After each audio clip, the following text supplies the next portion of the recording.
pronouns are he, him. I am hosting a game of Ironsworn plus Delve here on the Gauntlet Gaming community.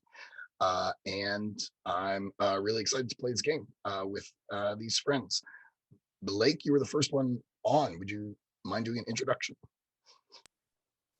Sure. Hi, I'm Blake here, him. Been with Gauntlet a few years. I've never played Ironsworn before. Yeah, looking forward to it. Should be good. Joel, you are next. Yeah, hi, I'm Joel, he, him pronouns. I also haven't played Ironsworn before. I have read the rules a very long time ago. So like the broad concept I'll get, but I think it should be fun. Awesome, thank you. Bethany? Hi, I'm Bethany, they, them pronouns, and I have also not played it. I've had a copy of the original Ironsworn and Delve for a long time, and I've read, or at least skimmed the rules, but yeah, I haven't had a chance to play before, so I'm looking forward to trying to remember the rules that I read a long time ago, which I'm suddenly realizing I don't remember. I'm so excited now that none of us have played this game. Josh, take us home. Yes. Hi, I'm Josh, he, him, his. I have also never played Ironsworn. I was supposed to last year, but that game fell through. So, nope. I also own the games. I have for a while. I have read them a while ago, but always wanted to get a chance. Nice. Here it is. Here we go. We got it. All right, friends. That was great. Thank you for the introductions. One of the things I do love about this game is the world building aspect. They give us a list of prompts and we can kind of go through and pick from those prompts. Let me ask a logistics question. Is it helpful if I share my screen with that list of prompts, or would you rather I'm not sharing my screen? Does anyone have a strong preference either way? Okay, sometimes people are logged into computers that don't have very large screens, and so it can make it a little bit difficult. So I just want to be sensitive to that. Let me share the world thing. Where'd it go? There it is. And here's my thought on how to do this. I actually, we're my family group, so me and my wife and our kids are starting up an Ironsworn campaign. So I just went through this last night with them, and I read out every option, and it was a little exhausting. So I'm wondering if maybe we rotate, each of us sort of read the three options for the section, and then we can either pick or kind of discuss it and get to a consensus. So here it is. I will zoom in, and I guess Blake, would you mind going first? If I remember how to resize my window. There we go. Would you mind going first and giving us the options on the old world? I don't think you need to read out the quest starter. I think just read these options themselves. Would that be all right? You are muted. So we're just choosing one of these three things. Right. Okay. So it's the savage clans called the Skald invaded the kingdoms of the old world. Our armies fell. Most were killed or taken into slavery. Those who escaped set sail aboard anything that would float. After an arduous month-long voyage, the survivors made landfall upon the Ironlands. That's option one. The sickness moved like a horrible wave across the old world, killing it all in its path. Thousands of people fled aboard ships. However, the plague could not be outrun. On many ships, the disease was contained through ruthless measures, tossing overboard any who exhibited the slightest symptom. Other ships were forever lost. In the end, those who survived found the Ironlands and made it their new home. Some say we will forever be cursed by those left behind. And option three is the old world could no longer sustain us. We were too large in number. We had felled forests, our crops withered in the barren ground. The cities and villages overflowed with desperate, hungry people. Petty kings battled for scraps. We cast our fate to the sea and found the Ironlands, a new world, a fresh start. There we go. Thanks for reading those out. Um, this middle one cuts a little close to the bone these days. My teenager X-carded it right out of the gate.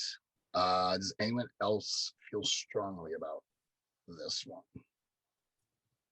Yeah, I would prefer not to go with the middle option. Yeah, we can just leave that one out altogether. Some say we will forever be cursed. Yeah, that feels about right these days. Yeah. So, I don't know. Blake, did you have a preference between the first and the third? Well, I'm kind of familiar with the third because that's like classical Vikings. They expanded to new lands because they needed farming land. So that's why they went to Ireland. That's why they went to Greenland and all of that. So if you wanted that kind of expanding culture and expanding, it's not an empire, but yeah, it's less about avoiding. It's less about conflict and more about, we had to expand in our culture. Had a, what do you call it, a diaspora? Yeah. How does everyone feel about the third one? Everyone good? All right. That's great. Thank you for doing that. Joel, you want to take us through Iron? Yeah. So Iron. The imposing hills and mountains of the Ironlands are rich in iron ore. Most prized of all is the star-forged black iron. Or the weather is bleak. Rain and wind sweep in from the ocean. The winters are long and bitter. One of the first settlers complained, "Only those made of iron dare live in this foul place." And thus our land was named. Or third option, inscrutable metal pillars are found throughout the land. They are iron gray and smooth as river stone. No one knows their purpose. Some say they are as old as the world. Some, such as the iron priests, worship them and swear vows upon them. Most make the warding sign and hurry along their way when they happen across one. The pillars do not tarnish, and even the sharpest blade cannot mark them. Joel, any of those jump out at you that you like in particular? I mean, if people are interested in kind of a little bit of a weirder story, the third one definitely has like, I don't know, mystery elements, or it introduces something very foreign to kind of like our own history, which I like. Gives us a hook, and since we're doing Dell, we'll be going underground a lot, but maybe the pillars are underground. Maybe there's a way for us to search for the source, things like that. I don't know. Anyone else have any strong feelings about this one? I like it. I like just introducing something weird right off the bat. Blake or Josh, any concern? Yeah, no, I agree. I like the third option a lot. Let's do it. Cool. All right. We are now on legacies, and Bethany, I'm up to you. Okay. So first option is just, we are the first humans to walk these lands. Okay. Second is, other humans sailed here from the old world untold years ago, but all that is left of them is a savage feral people we call the Broken. Is their fate to become our own? And the last one is, before the Ironlanders, before even the Firstborn, another people lived here. Their ancient ruins are found throughout the Ironlands. What do you think? I mean, the third one seems like the most obvious, but also I kind of like the first one. Right. Like, we are the first humans, so who built these iron monuments? Who knows? Or or that kind of compels the caves that we explore, or the dungeons that we explore, to be not of ancient, like terribly ancient builds either, right? Either they're natural or not of ancient human or build. not human. Right. Yeah. I know that there are a couple fantasy species in Ironsworn. Yes. I'm good with that first one. Everyone else okay with that? Yeah, totally. I really like that idea. Yeah. And Josh, you're up. Okay. Communities. First option is, we are few in number in this accursed land, most rarely have contact with anyone outside our own small steading or village, and strangers are viewed with deep suspicion. Option 2 is, we live in communities called circles. These are settlements ranging in size from a steading with a few families to a village of several hundred. Some circles belong to nomadic folk. Some powerful circles might include a cluster of settlements. We trade and sometimes openly feud with other circles. And option 3 is, we have forged the Iron Lands into a home. Villages within the havens are connected by well-trod roads. Trade caravans travel between settlements in the havens and those in outlying regions. Even so, much of this land is untamed. I would say I'm drawn to number 2, personally. I like it. I don't really like 3 because it kind of clashes with "We are the first humans here." Yeah. You said you Because did like or we did haven't. not? I did not like 3 because Right. that clashes with "The First Humans Here." It doesn't. Yeah. Mm, I like the idea that there is settlement here, right? And there are some decent sized settlements, but they are pockets in the wilderness. That as far as we are aware, certainly, is been untouched by mankind since God knows when, start of the world. I'm good with number 2. Everyone else okay with that? All right. I'll do leadership. Leadership is as varied as the people. Some communities are governed by the head of a powerful family, or they have a council of elders who make decisions and settle disputes. In others, the priests hold sway. For some, it is duels in the circle that decide.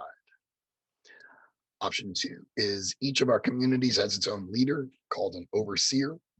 Every 7th spring, people affirm their current overseer or choose a new one.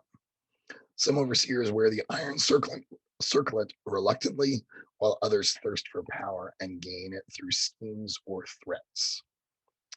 And then the last is, numerous clan chiefs rule over petty domains. Most are intent on becoming the one true king. Their squabbles will be our undoing. I have to admit, I am kind of inclined to go with number 3 here, just because I feel like that would introduce some potential background stories or complexities into our world as we are exploring the dungeons and things. Does anyone have any other thoughts or preferences?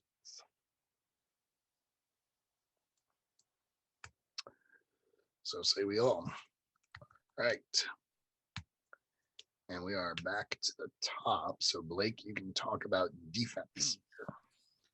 Okay. Here in the Ironland, supplies are too precious and the lands are too sparsely populated to support organized fighting forces. When a community is threatened, the people stand together to protect their own. Option 2 is, the wardens are our soldiers, guards, and militia. They serve their communities by standing sentry, patrolling surrounding lands, and organizing defenses in times of crisis. Most have strong ties to their community. Others, called free wardens, are wandering mercenaries who hire on to serve a community or protect caravans. And the third one is, our war bands are rallied to strike at our enemies or defend our holdings. They're not necessarily as impressive as the armies that once marched across the old world. These forces are as well trained and equipped as their communities can manage. The banners of the war bands are adorned with depictions of the old world history and Ironland victories. Again, I feel like number 3 kind of conflicts with the "we are the first humans here." It's Right. too well refined and developed. Right. Yeah, I like number 1. I think it gives a lot of I think it makes sense with the circle idea that we did earlier, right? Right. You have these small, communities, these like homesteads almost, where just whoever lives there has to defend it if, because they're the only ones there. Blake, how do you feel about number 1?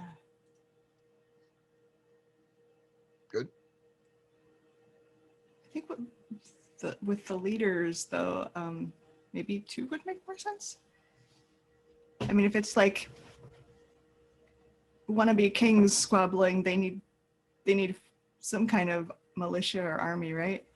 Yeah. I mean, Actually, I think Yeah, I that's a fair point. I think Yeah, I think 3 would Bethany is probably right. make more sense then for you just like a few war bands of the chieftains, right?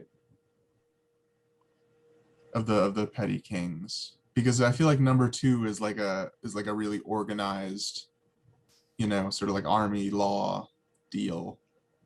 And number 3 is kind of some roaming soldiers, but not much else.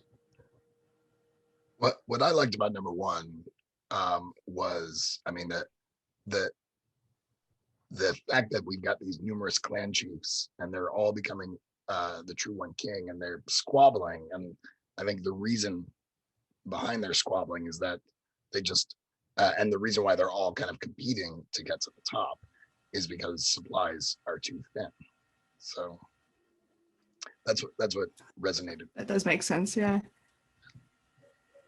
So like, I mean, that could be a major problem, is like we don't have enough people to have a dedicated army, but these, the clan chiefs want dedicated armies. So where are these people going to come from? They're going to like that puts them in conflict right away. Right. Which is interesting.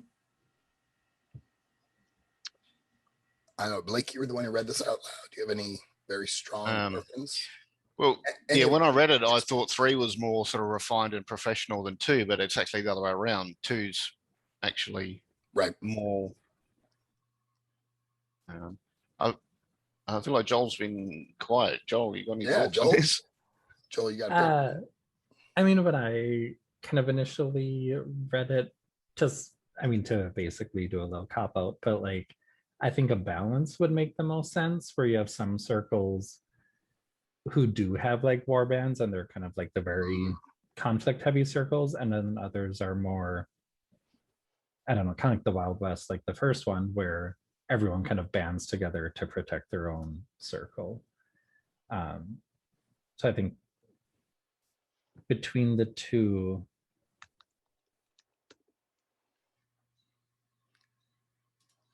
I mean, I think like the first one might make the most sense for the general, kind of like with the idea that there would be some of those more conflict or conquest orientated circles out there who do have their kind of like war band where they're going around raising them up.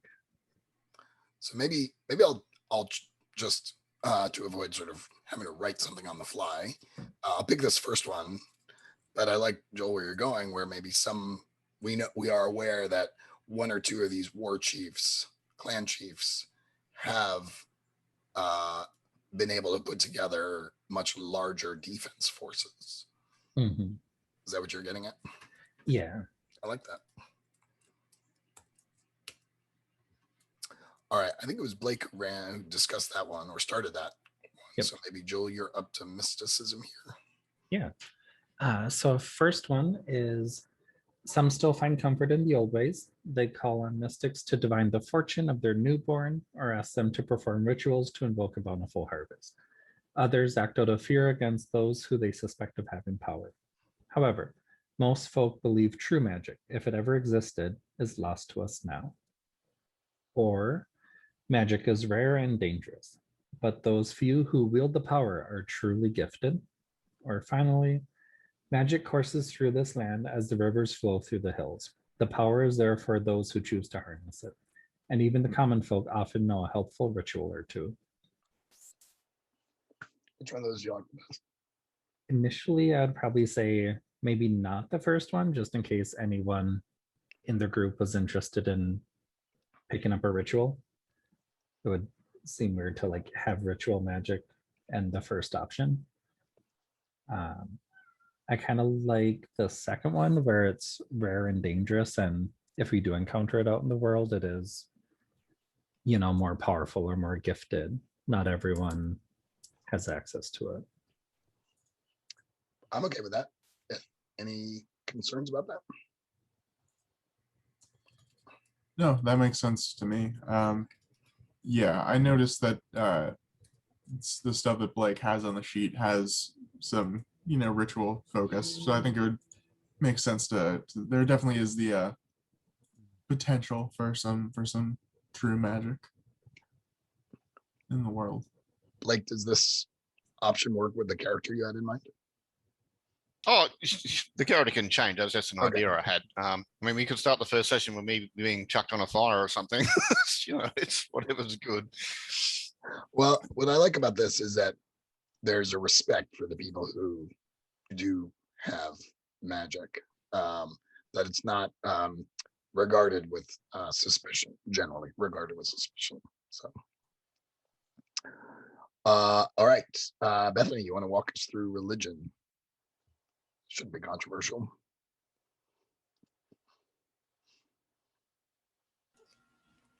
Sure. So, a few Ironlanders still make signs or mumble prayers out of habit or tradition, but most believe the gods long ago abandoned us. Second is the people honor old gods and new. In this harsh land, a prayer is a simple but powerful comfort. And 3 is our gods are many. They make themselves known through manifestations and miracles. Some say they secretly walk among us.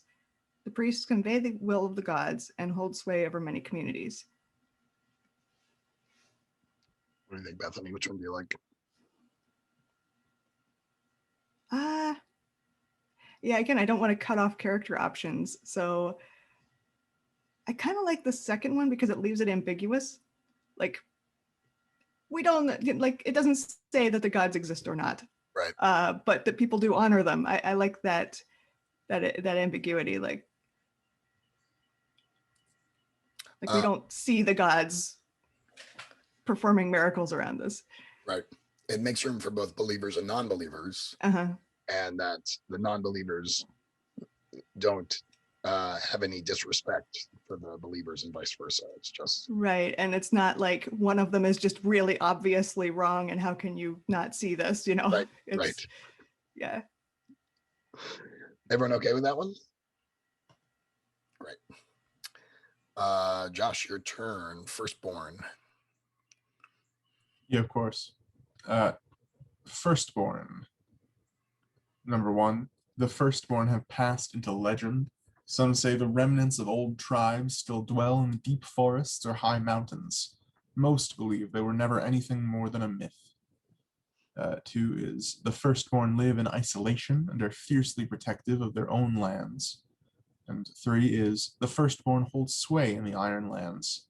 The elves of the deep forests and the giants of the hills tolerate us and even trade with us, for now. Ironlanders fear the day they decide we are no longer welcome here.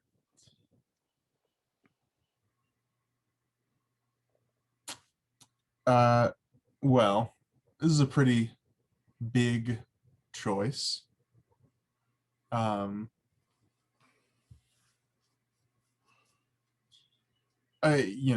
we want to like meet elves and giants, right? Or that's pretty monumental. Does anyone? It's kind of how fantasy do you want it? Yeah. Right. I would probably for sure say maybe not the first one, just if we are the first humans on this land, and then also the firstborn have passed into legend. It's like there's nothing Doesn't for leave a lot of anything. yeah. But that's pretty much all I have like a strong feeling on. I kind of like the idea that there is established like giant government and like lands, and they're established elf lands, and humans are very much sort of barking up an occupied tree here. Yeah. You don't often see fantasy where humans are like not in charge. Yeah. But like, the humans show up on this land and there's already giants.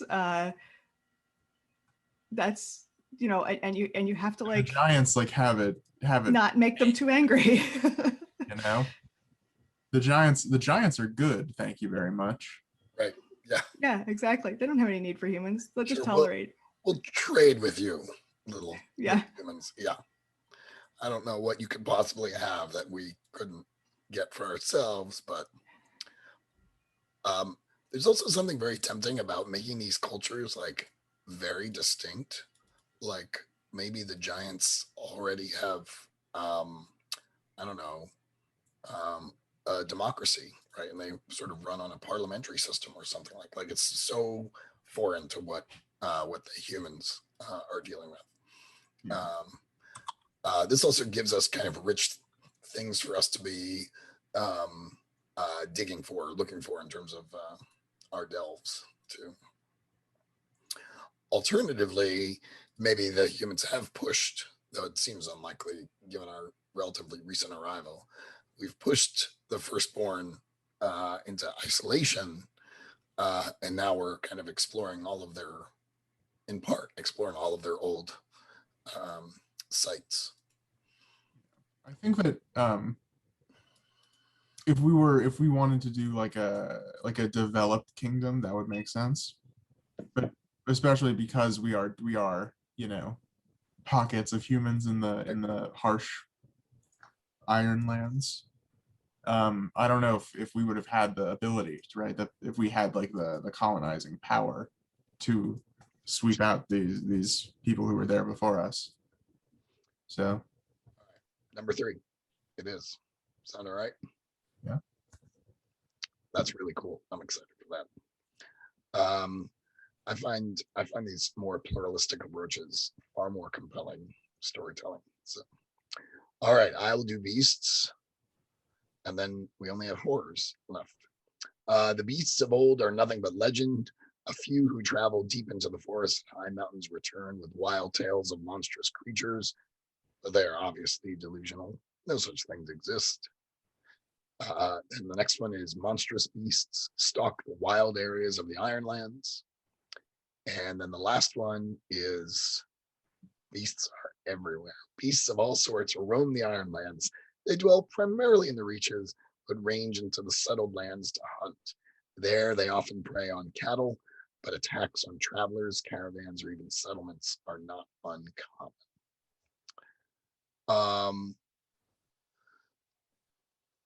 I mean, none of these preclude us from finding beasts where we're going. When we get back to town and we start telling people about the beasts, they will think that we are delusional, which might be interesting. But I don't have any strong preferences, and kind of the path of least resistance is the second option here. Does anyone have any other preferences? I think I like the second too. It seems to make sense with like we have settled areas settled by giants, we have settled areas settled by elves, and humans. Like probably they have managed to exclude these beasts from those areas, unless maybe you know, giants and elves are not vulnerable to them and have like, or like, yeah, whatever, that giant wolf is no problem for us. Right. That's my pet, you know. Yeah. But I'm good with number 2. Everyone else all right? All right, Blake, you want to take us home with horrors? Okay, horror. So nothing but stories to frighten children. We are wary of dark forests and deep waterways, for monsters lurk in those places. In the depths of a long night, when all is wreathed in darkness, only fools venture beyond their homes. Lastly, the dead do not rest in the Ironlands. At night, we light torches, scatter salt, and post sentries at the gate. It is not enough. They are coming. They are coming. They are at the doors. Yeah, so this is definitely Ironsworn Army of the Dead edition, which I'm okay with, but is sort of very different from, you know, fantasy elves and giants. So I'm curious. Blake, did you have a preference? Two kind of reminds me of Minecraft. It's like, it's not get the hell indoors because there's just monsters friggin' running around everywhere. And I'm down with that. That's good. But, you know, depends what the others like.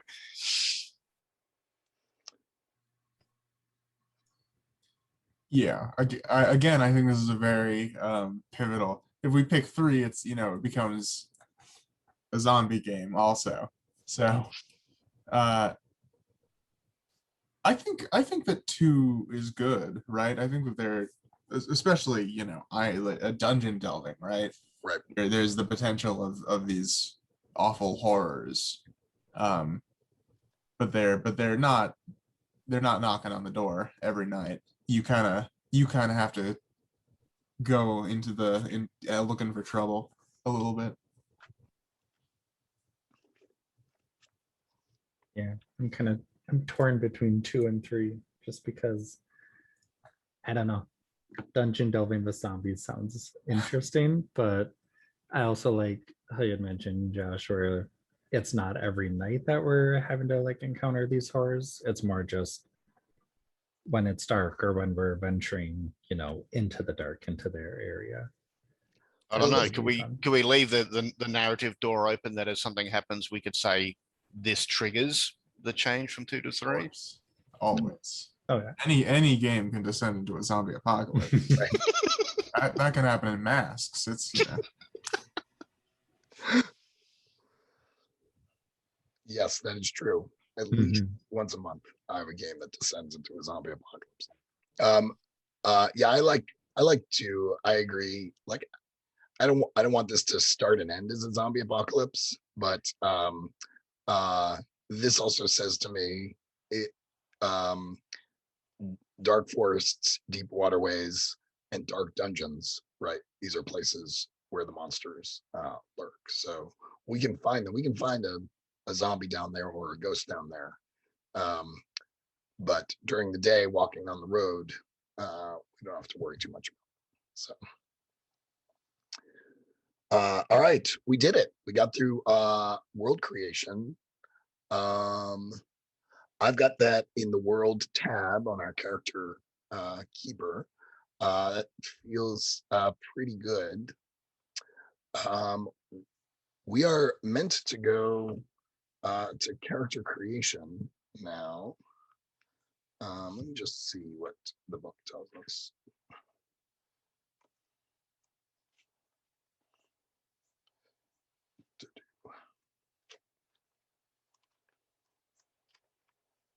Nope. Nope.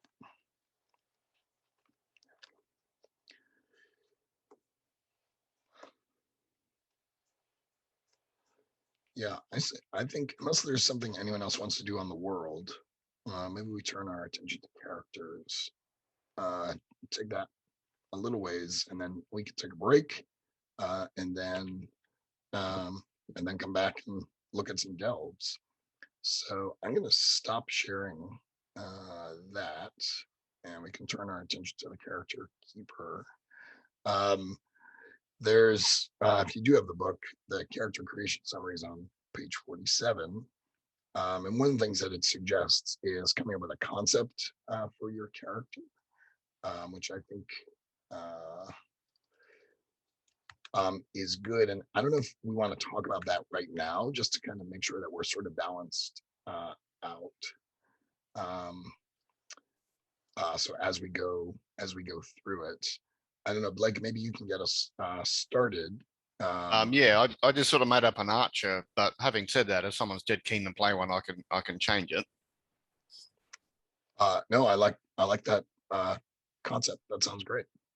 Because I think you start with 3 assets each. Yes. But like an asset might be a companion, like a wolf pet or raven pet or something, or you can have a ritual. So Bethany, you're next in the character keeper. Did you have an idea of sort of a concept that you wanted to play? Not really.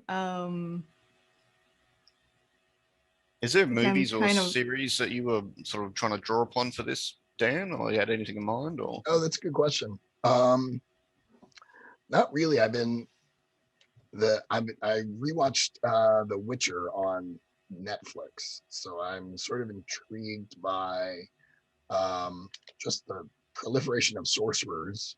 And I was going to lean towards maybe a bard type character. There's a story weaver asset. Just maybe a little bit more of a support role. I also tend to end up playing a little bit of comic relief as well, and I think a bard lends itself to that.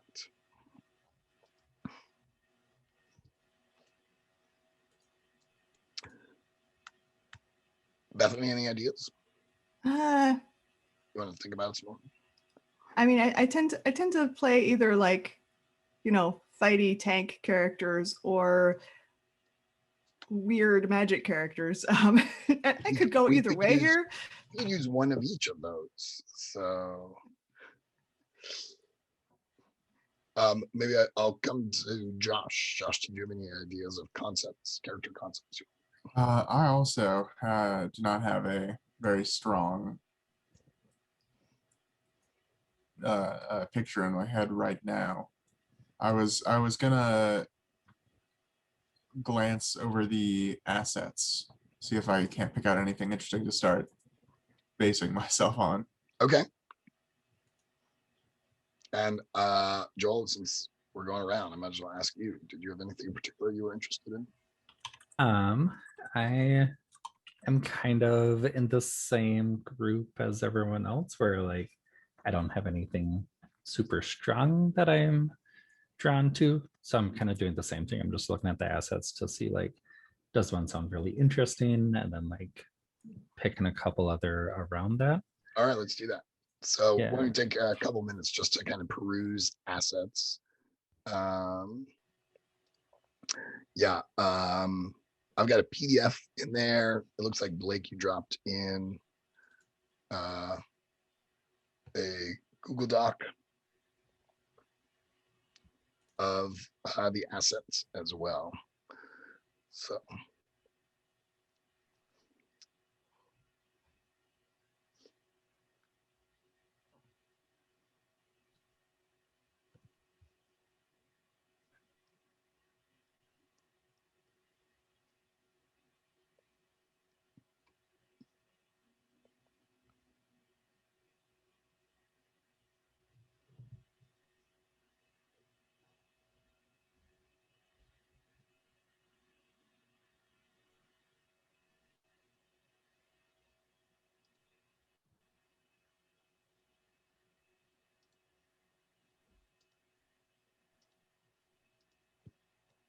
So any of the main sort of characters from like Game of Thrones and Xena and all of that would be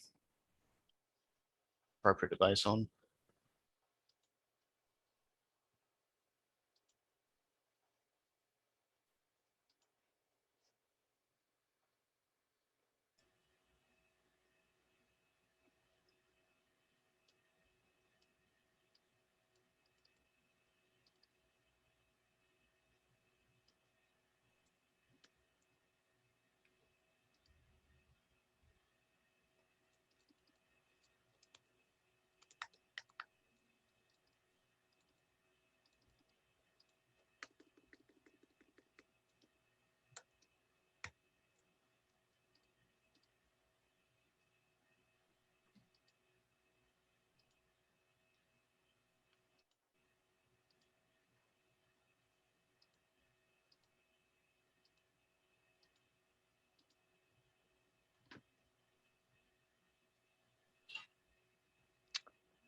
So I've chosen Story Weaver and Alchemist,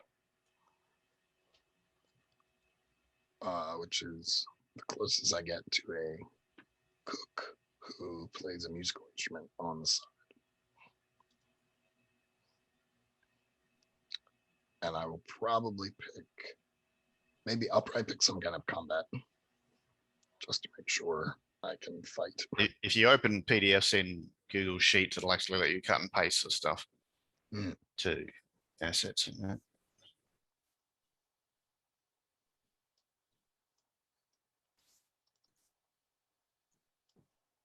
Yeah, looking at these paths are very interesting. Yeah, they're all good. Yeah, they are. I think to I'm gonna stake out the devotant. I don't know how to. I'm not gonna Devotant, as in devotant. devoted. We'll Yep. try devotant. We'll try something like that. Religious. Nice. Yeah. So so first touchstone. I pray every morning. That's what you know about me.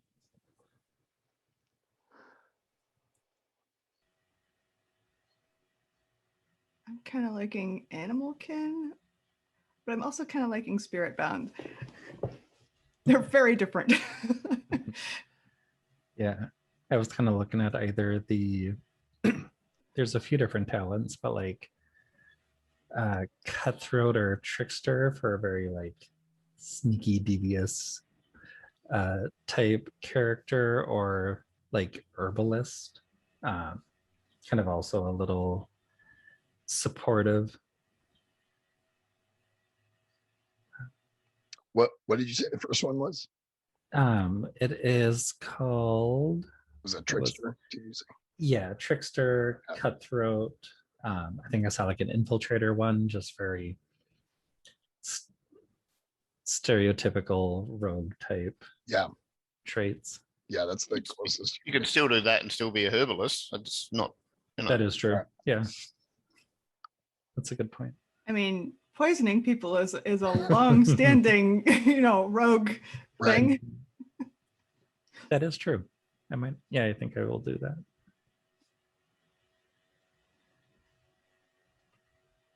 Let's see. So,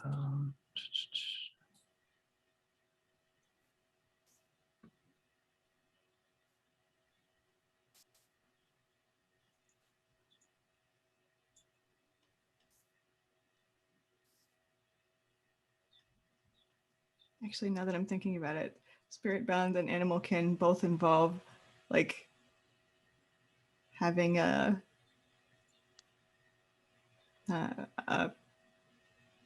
companion sort of built into them. Right. Not necessarily a friendly companion.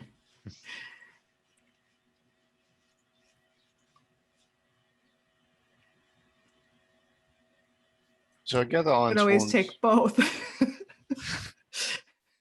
so I gather Ironsworn's more sort of exploration, hex crawl, and Delvers are more. We're going into this dungeon for this Yeah. specific thing. Yep.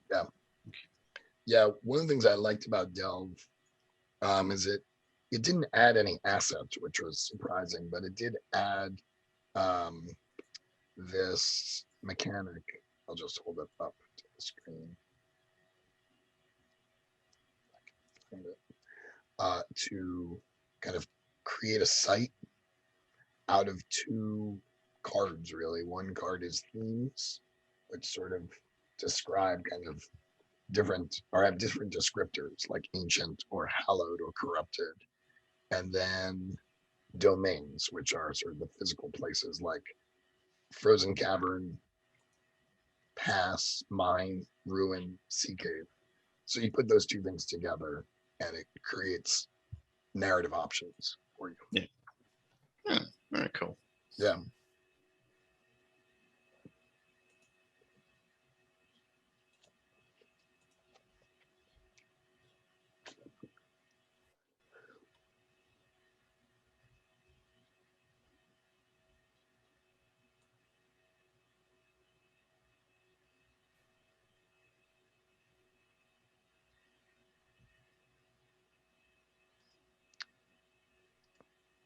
I'm going to choose a very unusual combat talent.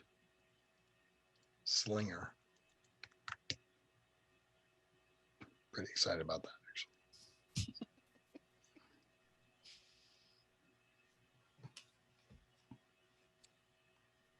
I've been playing since '89, and I reckon I've seen a sling used twice. Just nobody does. I'm going to quadruple that this month. that's my I'm in this I guess actually I'm in what was until recently a trophy gold like West Marches style campaign. We're Oh, nice. switching systems because it like we kind of ended up not being a West Marches style campaign and like actually having a plot, and I think we're gonna switch to Blades in the Dark. But yeah, that is my character's weapon, is a sling. Excellent. Are you okay not using a sling in this game? Totally. Okay. You must be sick of a sling. No idea what my weapon is here.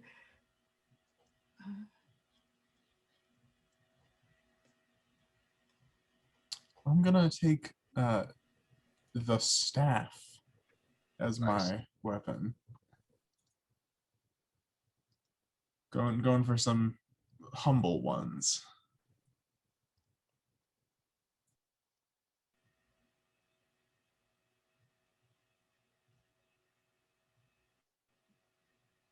I wasn't sure what to put for equipment, or if we even go into it. Oh, no. Yeah, basically the way equipment works in this game is these are just sort of any distinctive or important items that you have. They may impact the narrative and the moves you make or provide texture for your character's background. They don't offer mechanical bonuses unless they are represented by an asset. So it's really just narrative flavor.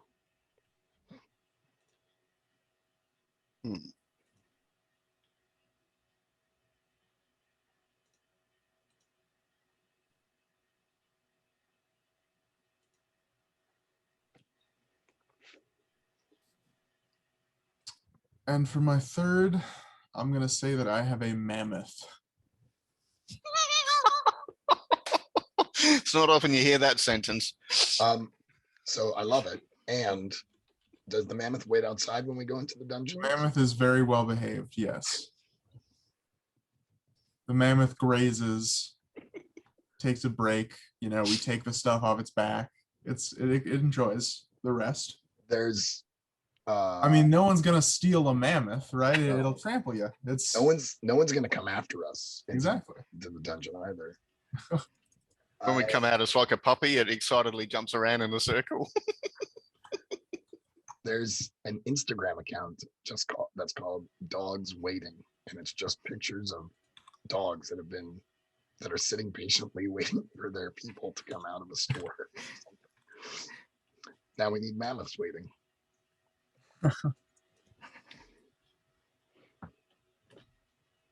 So yes, I'm religious. I'm a debutant. I have a staff, and I have a mammoth companion. Are my three qualities.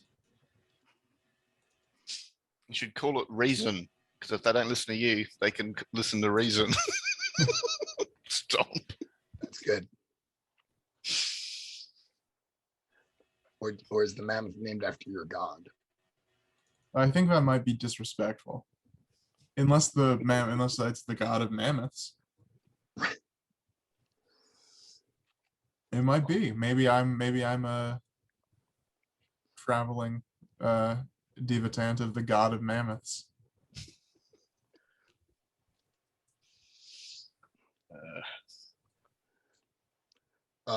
So we've skipped ahead to step 7, which is pick 3 assets. Just to fill in the blanks, number 1 was envision your character. I agree that sometimes looking at the assets helps us envision our characters. Number 2 is choose a name. Again, that's something that I almost always do last, but here they do it first. And this may be a good time to introduce the oracles. So since you're all sort of somewhat familiar with this game, you'll know that one of the distinguishing features of it is that it has these oracle tables, which again, if you look in the book, they are sort of long lists of things to try and sort of help move the narrative along. They've got, actually, if you have your book in front of you, there's page 184 has 200 names. This may be a good time to talk about rollers, online Ironsworn Oracle rollers. And I put a few links in the safety and resources section of 3 oracles that I found that all make use of the oracle tables. I don't have a preference. I don't even know if we all need to agree on one. I think I like this one the best. I'll put it in the chat. It just seems simplest. And in fact, if you're looking for names, they've got the Icelander or Ironlander names there.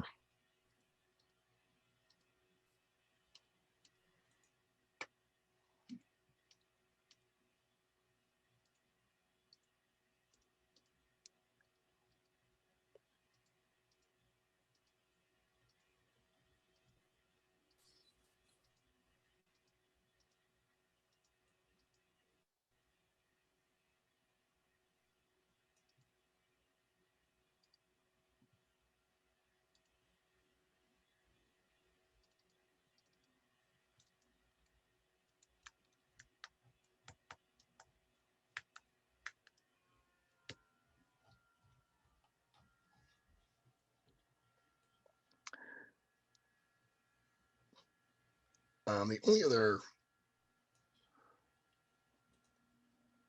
well, I guess there are a couple other big things we need to do. One of them is stats. The playbook or the character keeper comes with the stats sort of preset to 3, 2, 2, 1, 1, and those are the numbers that you need to distribute. If you need help, if you need to understand what each of these stats are, I can happy to let you know. But the short version is that, actually, I'll just read them out. So right here, edge is quickness and agility, prowess and ranged combat. Heart is courage, willpower, empathy, sociability, and loyalty. Iron is physical strength, prowess, and close combat. Shadow is sneakiness, deceptiveness, yada yada.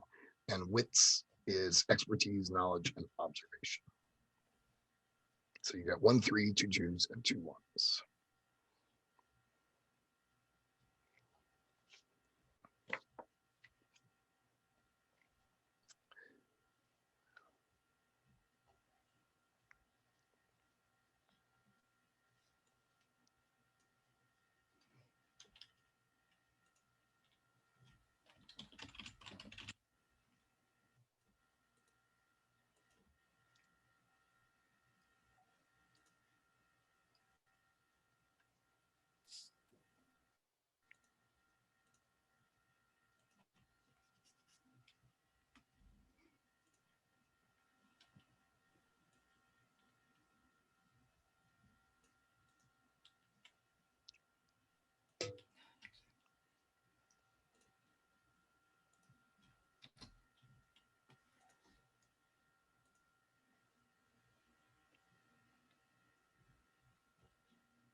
Since we are all in quiet contemplation mode, here's my suggestion.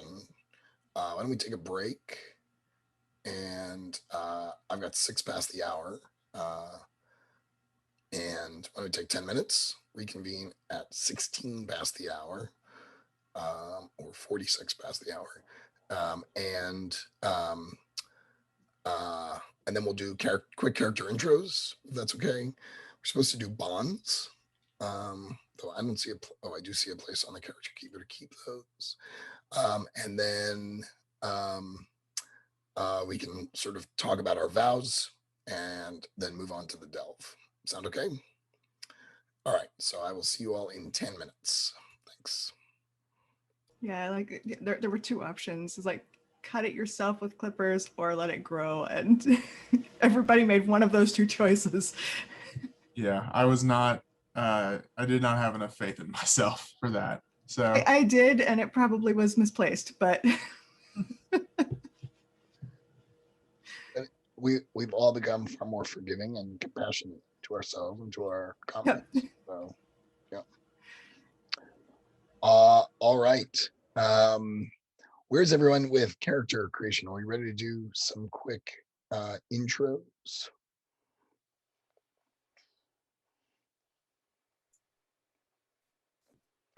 Your enthusiasm is overwhelming. I pretty much have my assets picked out, and I think that's kind of where I'm at. I think I remember, I may have been distracted, but you guys had said equipment and gear is more or less purely narrative. Yes, Right. equipment and gear Okay. is narrative. Yeah, if you've got the assets, you've and then you've distributed your attributes, which looks like you have, then you've done the hard part. Well, let me reframe.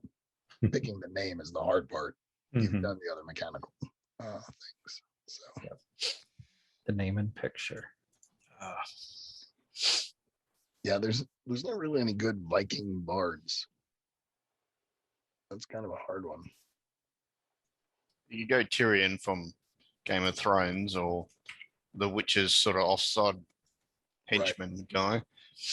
Jaskier. I've made the perhaps regretful decision that my bard carries a small accordion, so not a lute, but a concertina, and it's a deep cut. Well, Blake, you want to give us an overview of Keenan? How are we going to say that? Keenan, I guess. All right. Okay. Keenan, yeah, he's an archer from up in the hills. His tribal clan followed the horned one. If you know what an ibex is, like a goat with massive vertical horns, and that's that sort of embroidered on his grey cloak.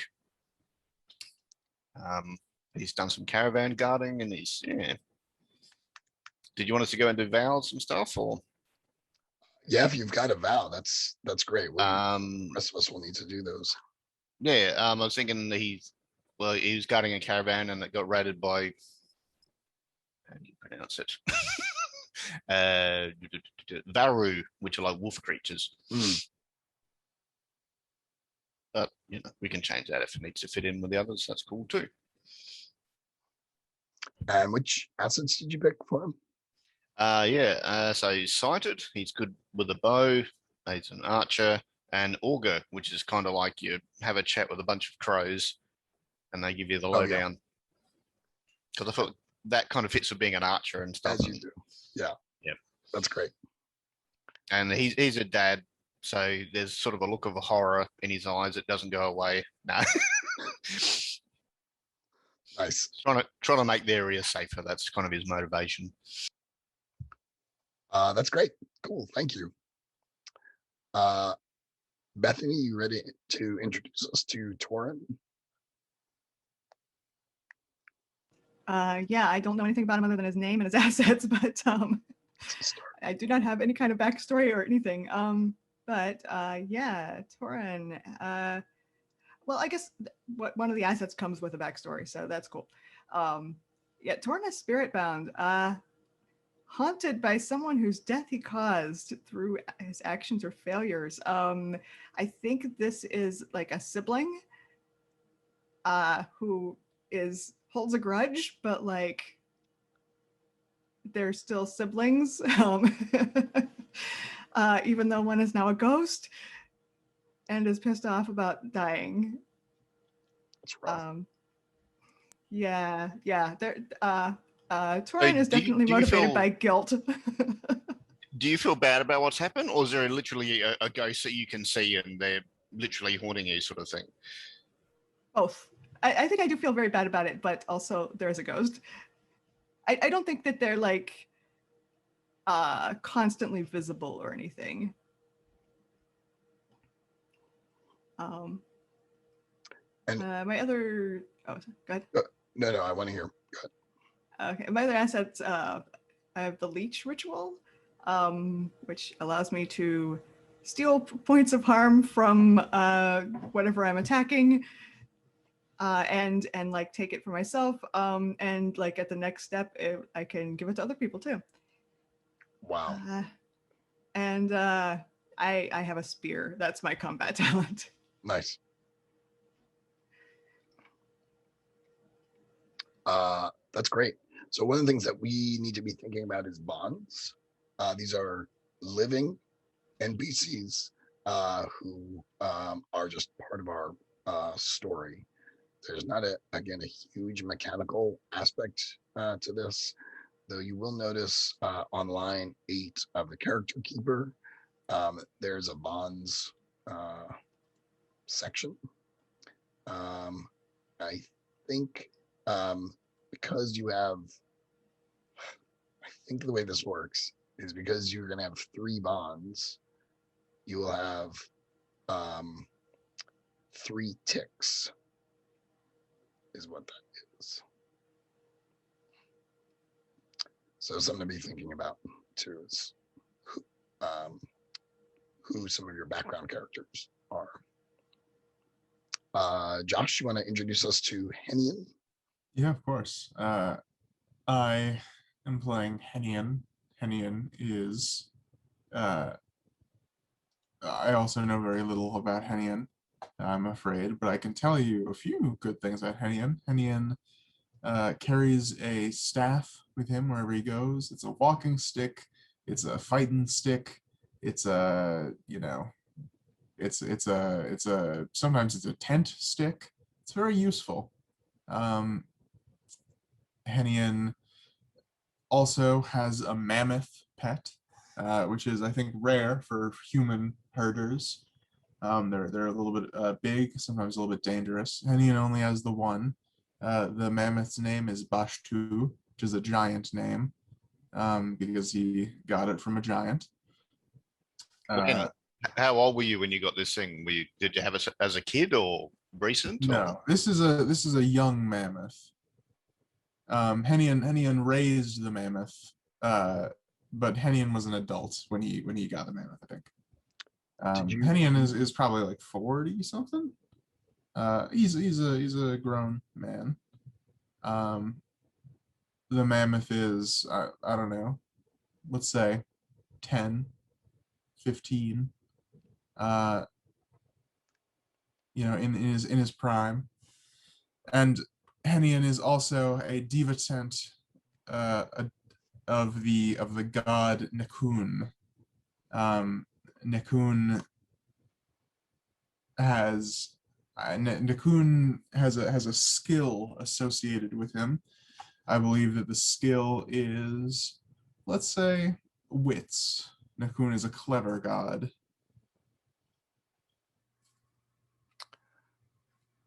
Is this a god that you've adopted for yourself, or were you raised with this?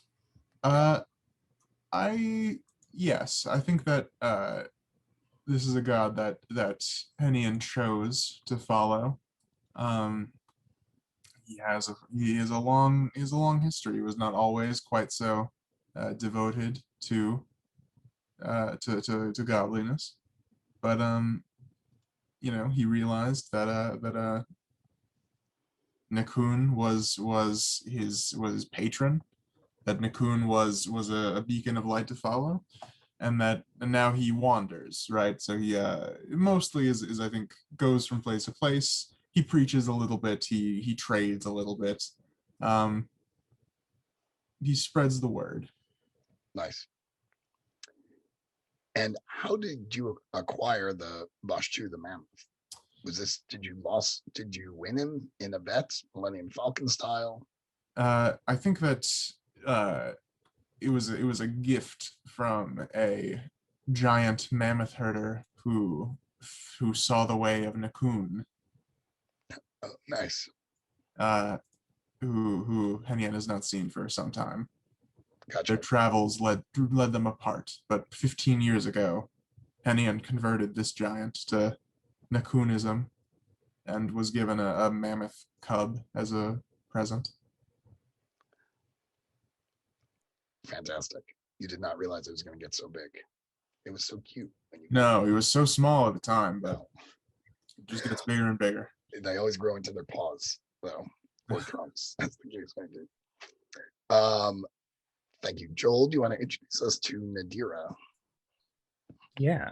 I'm in the same boat as a lot of people. I don't have a ton of background ideas, but so Nadira, her pronouns. She is a very kind of quiet, keeps to themselves. I've recently watched Shadow and Bone. I don't know if anyone's seen that, but Inej, I kind of imagine where like will just pop up without, making any noise, kind of sneaks away without making any noise. As she travels, is always kind of keeping an eye on like her surroundings, but also the different plants that are on the ground. She knows like what plants heal, what plants hurt, stuff like that, and will make like different poultices. Probably has like a lot of pockets on her where she stores some of the different plants and different elixirs that she kind of makes. Otherwise, it's just a very, very quiet edgelord. Let's see. How did she have any special training that let her kind of be an effective infiltrator? I kind of had the idea of like if we get far enough for upgrades, like the dancer path. Mm. So maybe she was, had like formal training as a dancer in one of the larger circles that kind of had the luxury to have that sort of thing. Nice. Cool. Let me just see if does anyone else have any questions for Joel about Nadir? Your herbalism, was that sort of taught by your family, or was that sort of formal training, or? I'm kind of imagining more trial and error. Like she may have had formal training as like a dancer to learn kind of grace, but something happened, lost a lot of her, money and kind of support. So hence why she's, delving and going out into the wildlands. And it's more or less been figuring out on her own, and people who will train her, like, don't eat that plant. It'll give you diarrhea for a week. Or like, that's a good one. If you have burns, take that one. And so she just kind of observes her surroundings. But that also means you've traveled to a few places, generally sort of where cities are and towns are and stuff. And Yep. Seen a few, bit worldly. Yeah.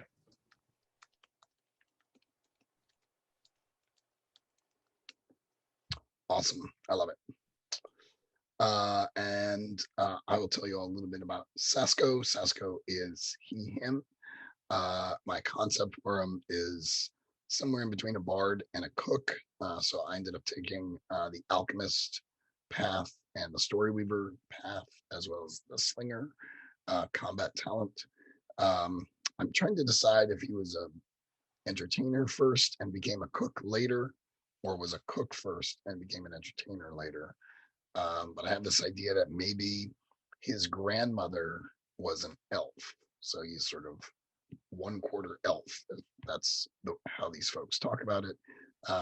And was sent for a period of time away from the village to go live with his grandmother in the elven forest. And maybe that's where his cooking skills, such as they were adapted to alchemy skills. I was just wondering, were the elves like they don't produce stuff until they actually need it? So they do alchemy when they want to make something. But if they don't, then it's not they don't have objects laying around the house sort of thing. They just make something when they need it. Right. And that's Yeah. so alchemy is sort of they're all alchemists all the time sort of thing, is that? Yeah. In fact, I think this apprenticeship wasn't so much here we're teaching you alchemy. It was just he was around them so much he kind of absorbed and picked up all these tricks.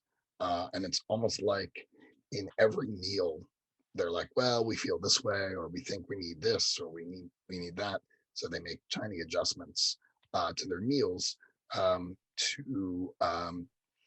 take advantage of the alchemical things.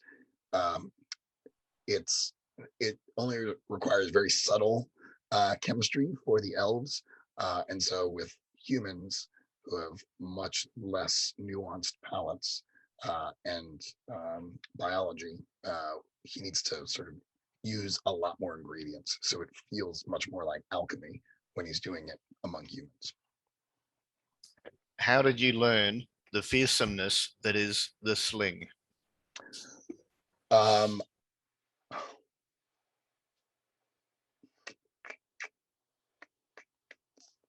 I feel like when he went to summer at the elven village, they wanted to teach him bows and archery, and they wanted to teach him swords, and he was just not good at it.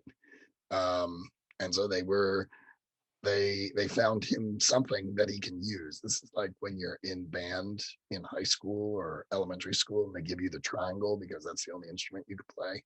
That was sort of like what happened to him. He was given a sling. He's not good at it, but he can do it.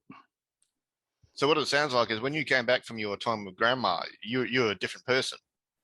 I was. It was a very transitional phase of your life, and Yes. bam. Yes. It was like yeah. And I had this idea that maybe his mother, who was half elf, is a little bit of an outcast in the village because she's half elf and is utterly obsessed with the metal pillars. And so she sort of is not always around, like kind of goes wandering off to talk to the metal pillars, or when she hears about a new one that someone found, she goes off to go see it. So she wasn't always around.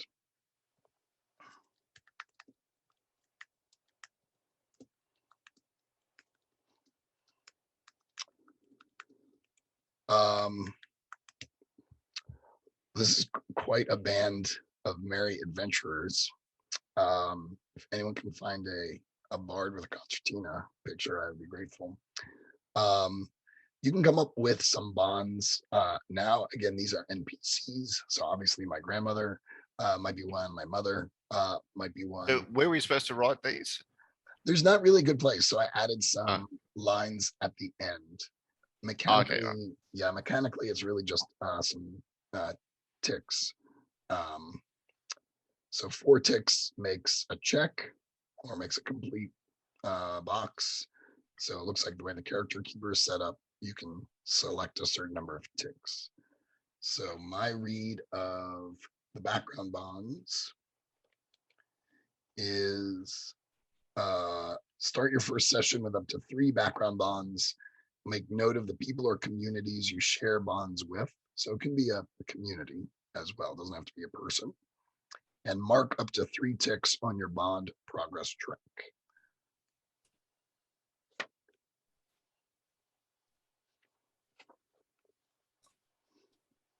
So I might say the Elven Village is his 3rd. Actually,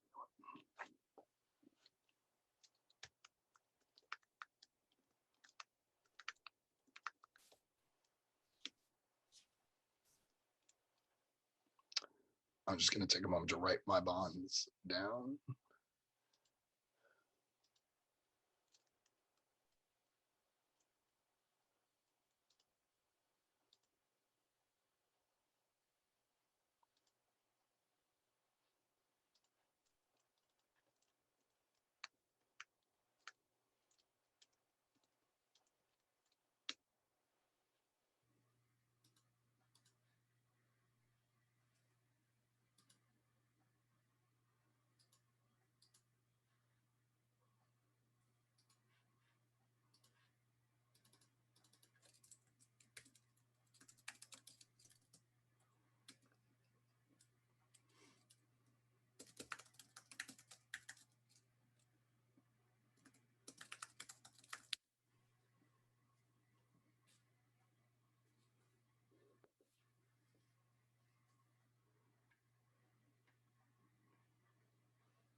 Joel lost connection for a second. Okay. Yeah. So we're doing these separately, or are we supposed to be using some of each other's to sort of link them in? Or I'm open to whatever. I guess what I'm asking is, are we linking our NPCs in with each other, or or is the link between us that we'll do in a second? I think we'll. So my read of the book is neither. It's just each character has their own bonds. We're not really bonded with each other. I'm going under the assumption that just for simplicity's sake, we are all from the same village, and yeah, and so maybe we all know each other's, bonds because we're all from the same village, or have some familiarity with them. But Blake, did you want to do something differently?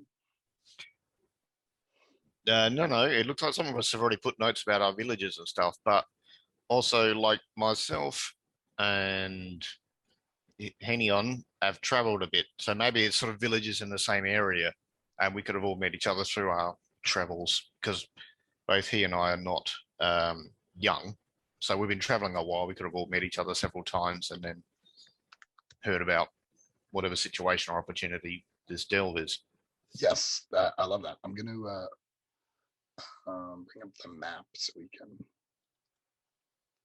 maybe zero in on where exactly we are.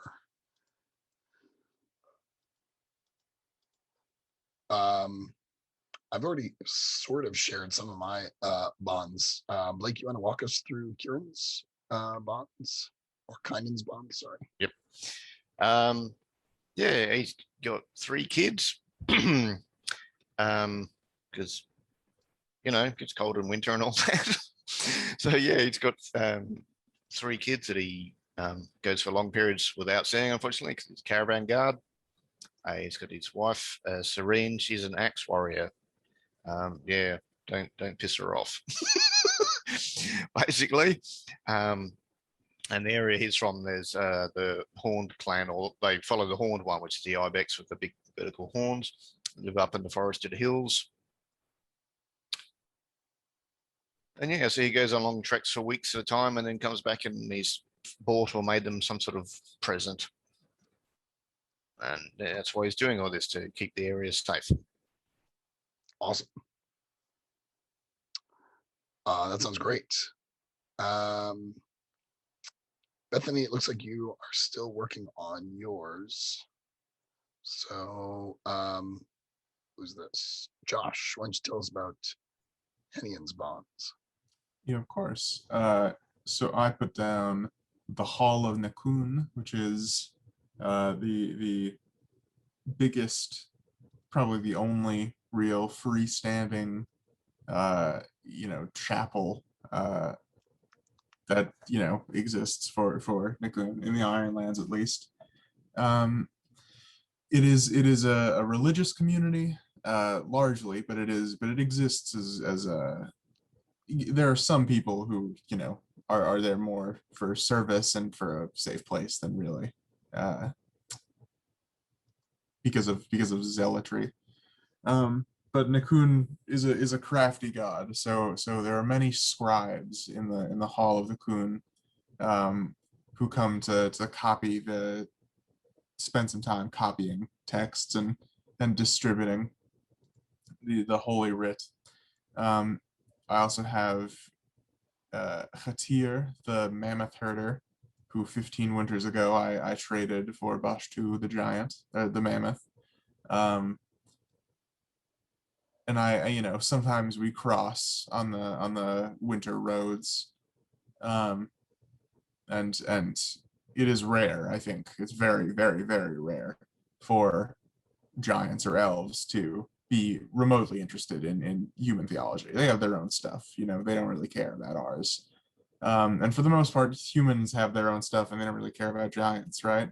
Or elves. So it was a big catch to get Khatir on my side. And of course, my last bond, my last starting bond is with Yuda, my sister, who is an experienced settler, I think she's my older sister, and she is a hand in service to the petty king Fanir, who is one of the many chieftains and squabbling rulers who wants to kind of stake a claim.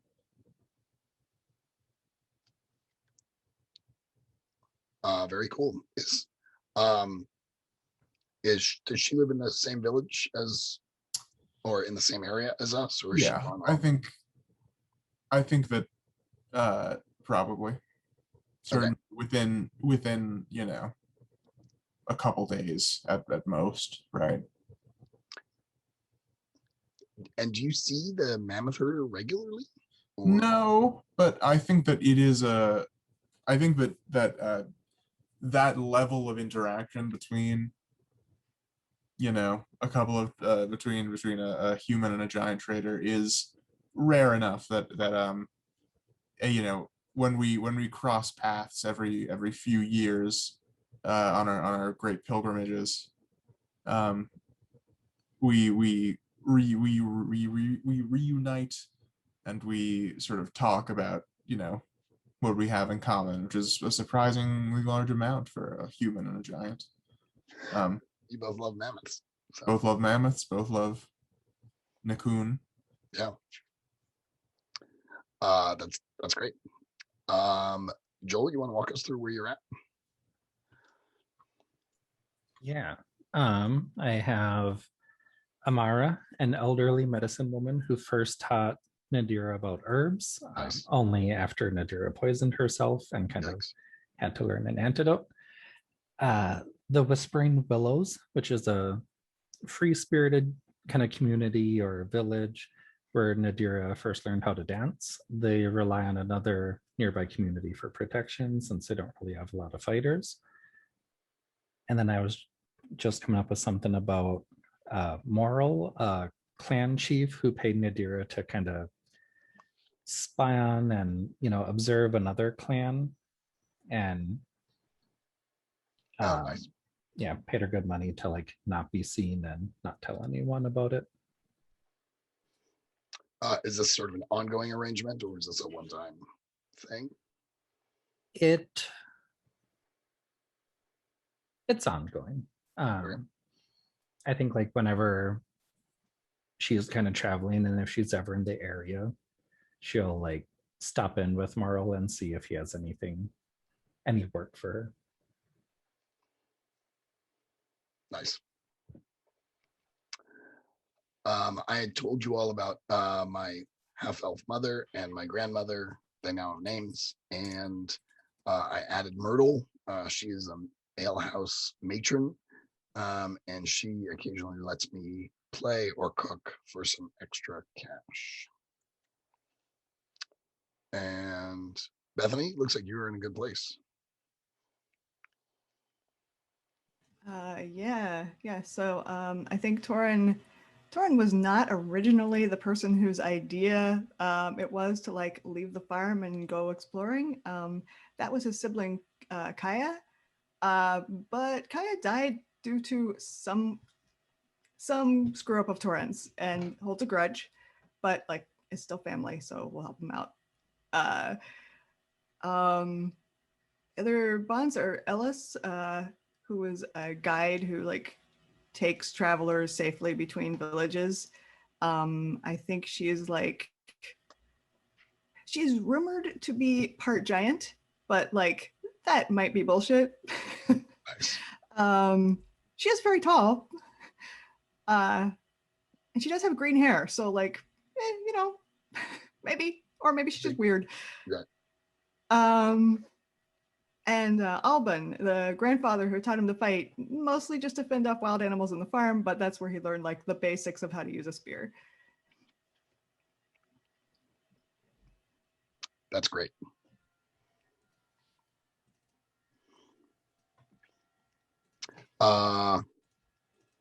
Is grandfather still with us? Yes. One of many relatives who have not died. Right, yeah. He would very much like, at least one of his grandchildren to survive. Right. It doesn't look super promising at this point, but maybe. Nice. That's great. So that gives us our bonds. I am not 100% sure how to use them in play. So, but I do feel like we know our characters a little bit better, which is great. With our remaining time, I would like us to maybe zero in on the delve that we are going to do. So we're sort of switching over. Oh, actually, we should do a background vow at the very least. So a background vow is kind of your initial vow. It's sort of like a drive or a motivation or something that sort of is kind of your main goal at this point. So, for example, I have vowed to find the secret ingredient for my grandmother's cure-all recipe because I believe that will help my mother with her issues. So 11 secret herbs and spices. Right. This is the 12th. Yes. So,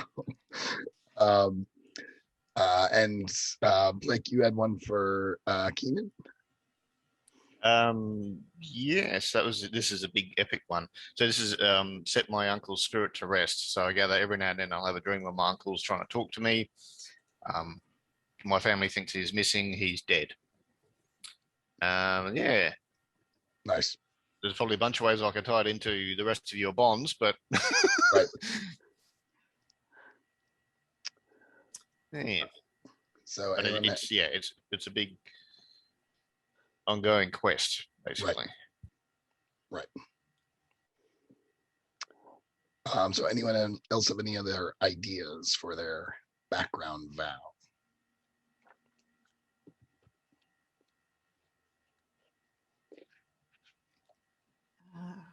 Kind of have a vague one, but I'm gonna actually make it specific enough to put into words. Let's see here.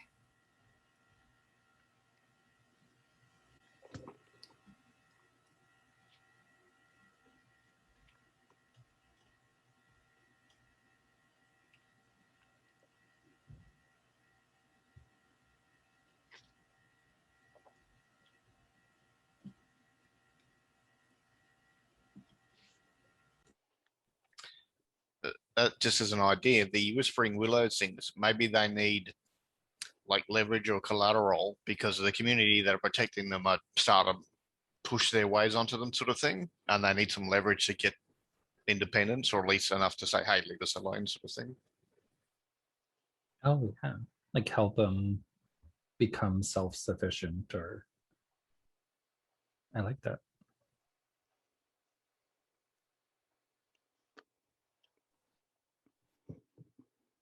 Bethany, I wonder if Torin has made a vow to help his grandfather. Sort of a similar idea. Yeah. That's kind of what I was thinking. Like, some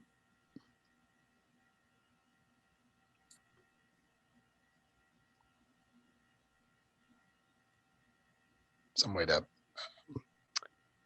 ensure his safety in his later years, kind of thing. Or his exactly. His security in his later years. Mm-hmm. Yeah, I think that's. I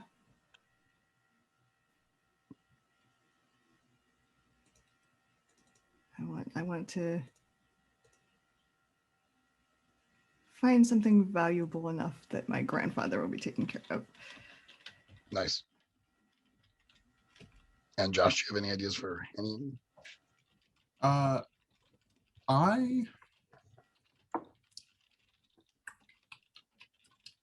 think I'm gonna say that my background vow is to repay Khatir for his invaluable gift. Is it he needs something underground? Because giants can't go underground, obviously, where it's easier for us. Yeah, maybe that's it could definitely help if I find something in a barrow that Khatir could obviously never hope to enter. Maybe that's where I'm going.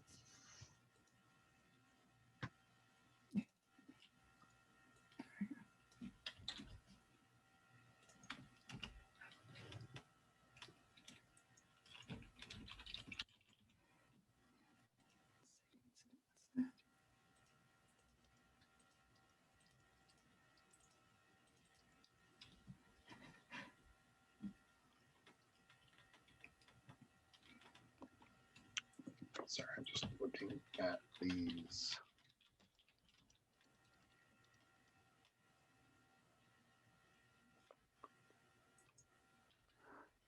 Oracles. Give me just a sec.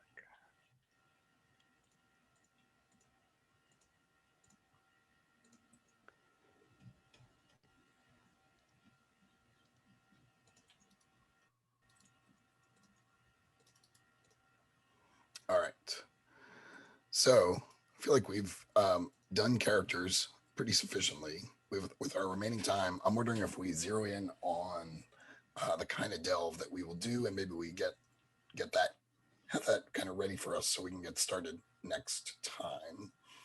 I'm going to share my screen again because I think this will make things a little easier. But again, there's sort of two things that we need to pick. One is a theme, and then one is a domain. And I will share my screen so we can look at those things. I'm also reading off the PDF in that Google Drive called Ironsworn Delve Cards. So it looks like there are about 8 different themes. These the way we'll use these, especially in co-op version, is that as we're exploring each of these areas, they may give us different dangers, right? Different kinds of dangers and different features as we're doing the exploring. We'll put that side by side with the domain card, which will give us more features and more dangers. So this is sort of clever way of putting these two things together to make one big, essentially, encounter table. So I will just read these themes out. We've got ancient, corrupted, fortified, hallowed, haunted, infested. A lot of these feel like synonyms of each other. Ravaged and wild. Those are the 8 different themes. Would it help to go through the domains as well? Or does any of these jumping out at anyone right now? I kind of like wild because if we're the first humans here, then there's a lot of unexplored places. Stuff. Well, it's unexplored to us. The elves and giants knew about it centuries ago, but I was totally gravitating towards wild as well when I saw that. I was like, I love the idea of this nature kind of in and of itself being a scary thing. So, Bethany, Josh, Joel, any objections, or was there anything else that you were hankering for? No, I like wild. It makes sense given what world building we've done. Mm-hmm. Same. Yeah, I think it works. Wow, you guys are great. This was much harder with my family. All right. Here are the 12 now different domains. Barrow, cavern, frozen cavern, ice reach, which I guess I think of this as sort of like a tundra formed of frozen seas. A mine, a pass, a ruin, a sea cave, a shadow fen, which I guess is just a swamp or a marsh cloaked in mist, a stronghold, a tanglewood, or an underkeep? I have to admit, I've got one that's jumping out at me, but I'm sort of curious to hear. Maybe Bethany, was there one there that you really liked? I kind of like Shadowfen, but Sea Cave could also be like different and interesting. I was totally gravitating towards Sea Cave myself. That is definitely a very specific kind of adventure too. Though I have to admit, swamps have always given me the creeps in just the right kind of way. So I don't know, Josh, Joel, Blake, what do you think? I will admit that Sea Cave also jumped out to me on the first glance. It's a very unique place. You don't often visit the Sea Cave. It's true. Right. Mm-hmm. Weirdly, in another game, my character is currently in a sea cave, but that is a very strange coincidence because they don't come up often in games. That is just a coincidence. Joel, you got any thoughts? Okay. I mean, pretty much kind of with like the world building we had done, just not any of the like dungeons or strongholds yet. You know, maybe save that for like the next location. So I think Sea Cave works great. Like I could easily see reasons for my character going there or like some of our other characters going there just based off of what we've learned so far. So I think that sounds good. Yeah, it does. It fits the history, I think. Mm-hmm. Or like, yeah, you know, Barrow doesn't make a whole lot of sense necessarily, or Stronghold. Mm-hmm. Blake, how are you feeling about it? Yeah, I was thinking either Sea Cave or the Shadowfen. As much as I love a big dark wood, we've all played Trophy and Trophy Gold, Right. so let's get out of the forest and do something else. I can't believe how aligned we all are. That's so cool. All right, so we are doing a wild sea cave, which is awesome. I'm gonna ask for your patience for just a moment. I look at something else. So this may be challenging, but let's try this. So we have our theme. Unfortunately, the character keeper doesn't have this in it, so I'm just going to write this stuff down. We need to decide how hard it is.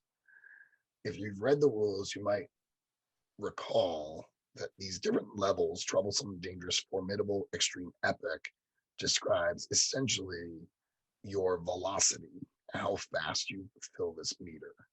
Epic, you fill it very slowly, so it's hard to make progress on this thing. Troublesome, you fill it relatively quickly. That is, you mark 3 of these boxes for every bit of progress that you make. To mark a box, I think you put 4 ticks in it, 4 crosses, slashes in it. So epic, you only put 1 slash at a time. Troublesome, you mark all 3 of these filled with slashes. So it gives you a sense of sort of like how quickly you make progress. Part of me is leaning towards something like dangerous or formidable, just to make it, because we're not playing a huge campaign, and because I think we would like to do more than one site over the course of the month. So I'm wondering if we choose something where the pace is relatively quick, but I'm making that up because I've never done this before. So I'm assuming that that's how that will go. Does anyone have any other wisdom to share there? Yeah, I agree. I think that I agree. I think that it would probably be best to not dive in too off the deep end with some, epic quest in the sea caves, when none of us have ever played Ironsworn or,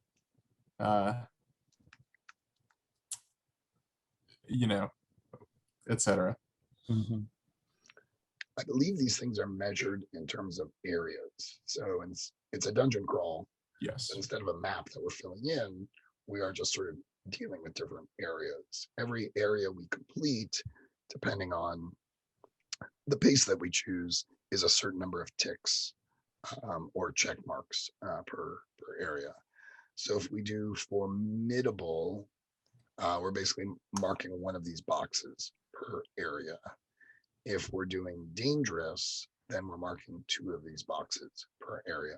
We don't need to get to the end necessarily, but the further we get, the more of I think a bonus we have when we finish the dungeon, so to speak.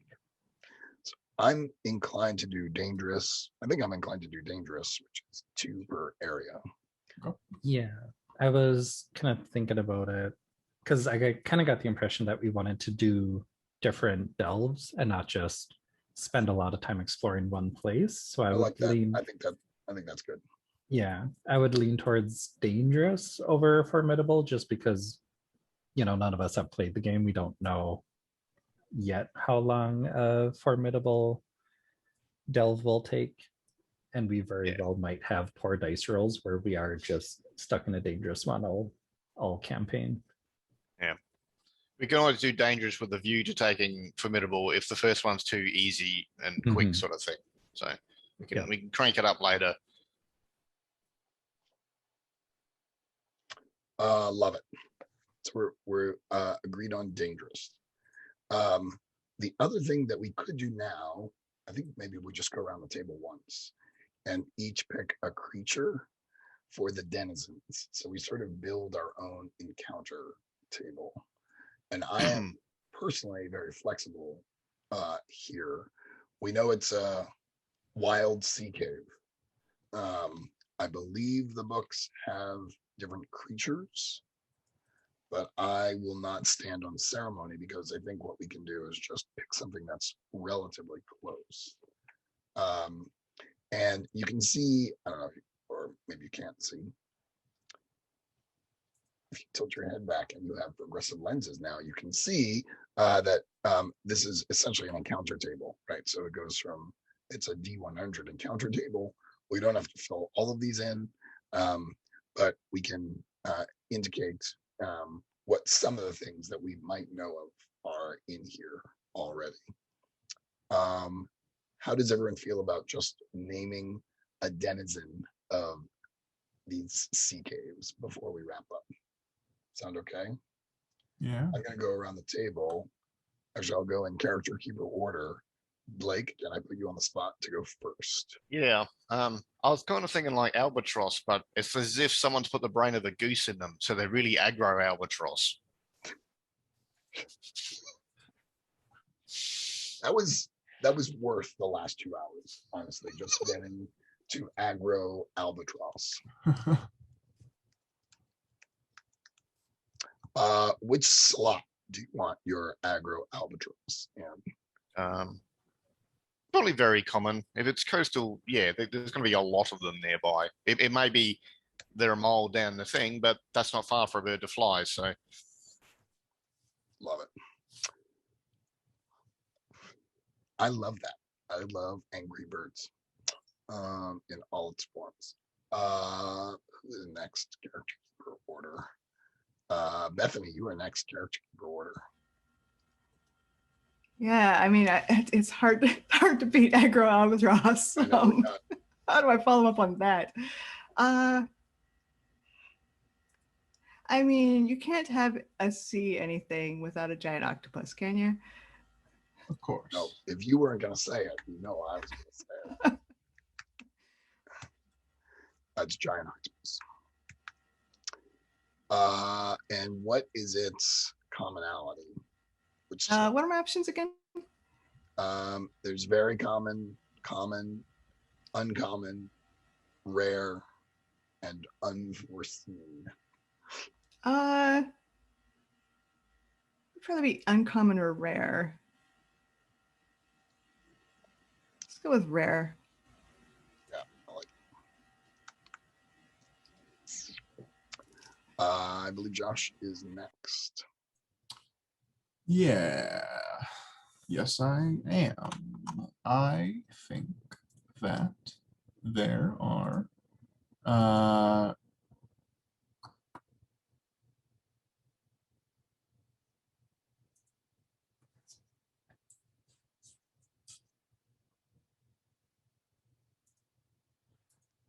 I think that there are piranhas, some sort of a very vicious fish, in the pools of the sea cave. And that's great. I'm calling it fangfish. Yeah, And what is its commonality? I think that they are common, I would say. This is a breeding ground for them. Love it. Joel, you're up.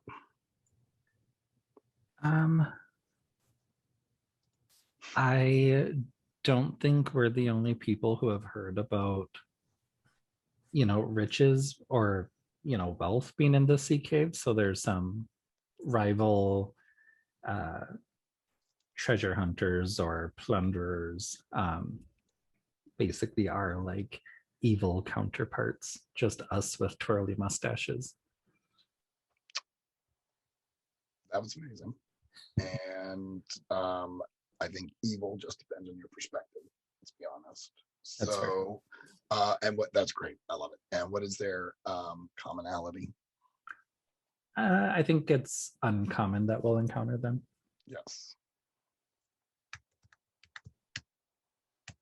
We've got one of each. Very common, rare, common, and uncommon. I will do a common one. And that word common starts to look weird when you type it a lot. I want to do something.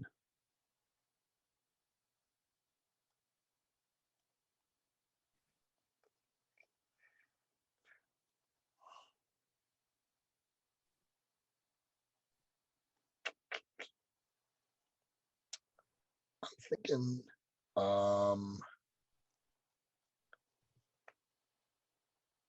wait, these are common. Actually, I will make these uncommon. Do I have another uncommon slot?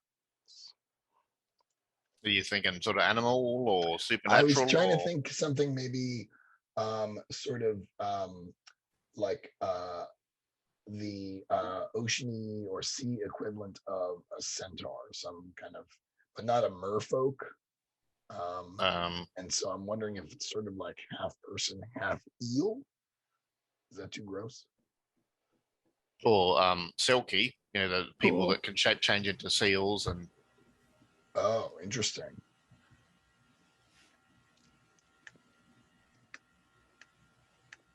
Silky. yep.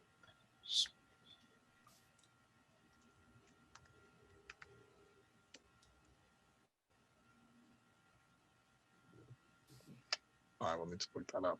But all right, I've started a new sheet in our character keeper, and I will tidy it up before next time.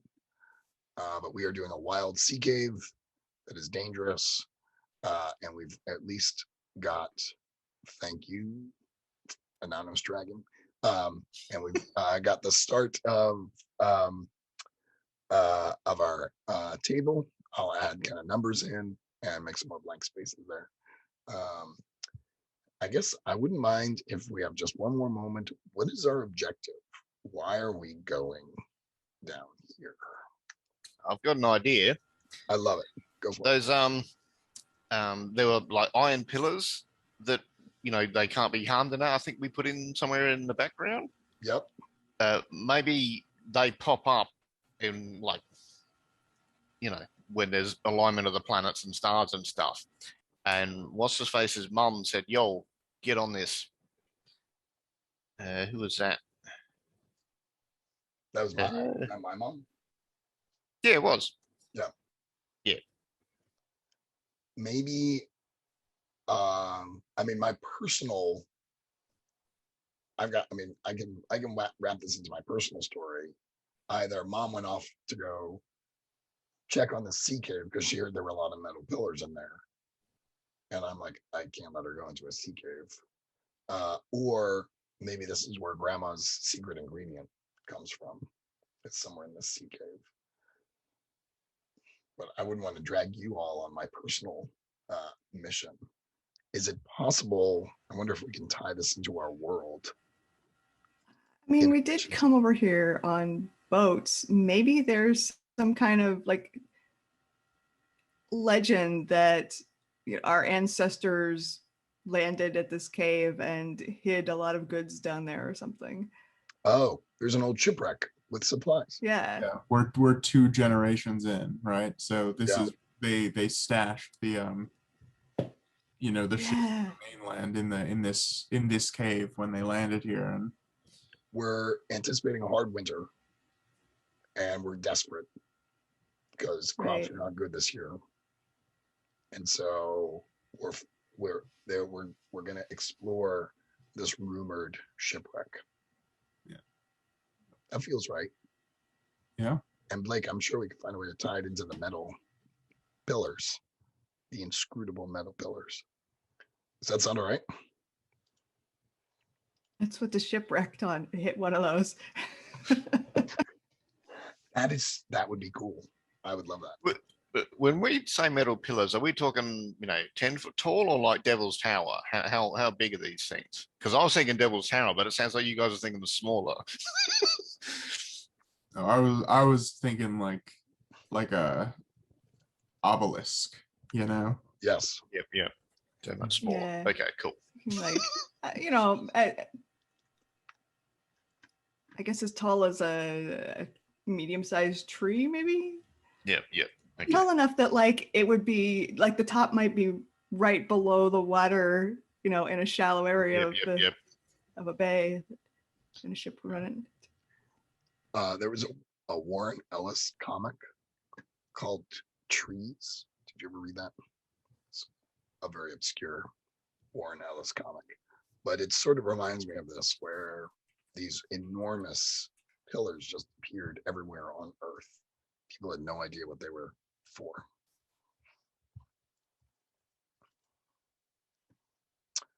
And that's what I was thinking, just can barely see the top kind of thing.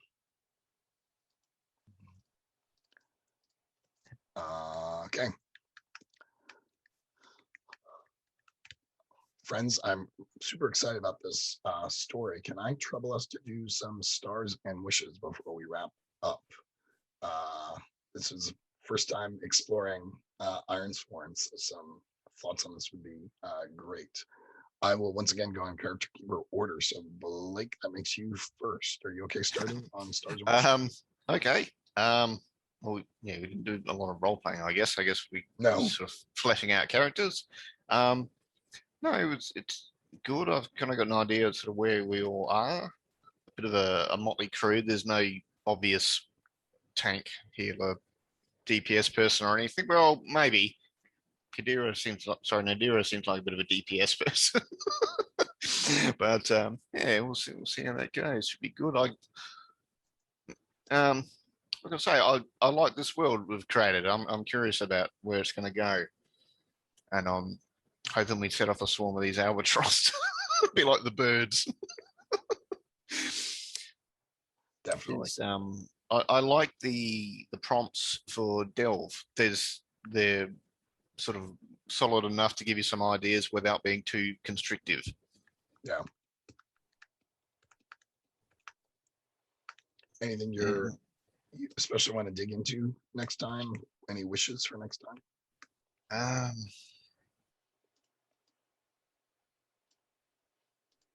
I know. I was thinking maybe someone or something like a group of elves or something have died in here, and we accidentally disturb them, and banshees come out, and it escalates things basically. But maybe that fits more in with the next delve. I don't know. But No, I love the idea of, I'm going to add like ghosts of former explorers. I think I'll shut up now, so don't dig us further into deep shit. No, that's so good. That was great. Cool. Thank you. Bethany, stars and wishes. Yeah, stars for the aggro albatrosses. That's such a great idea.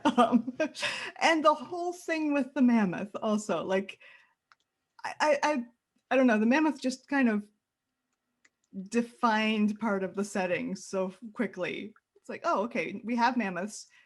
Also, the giants herd mammoths.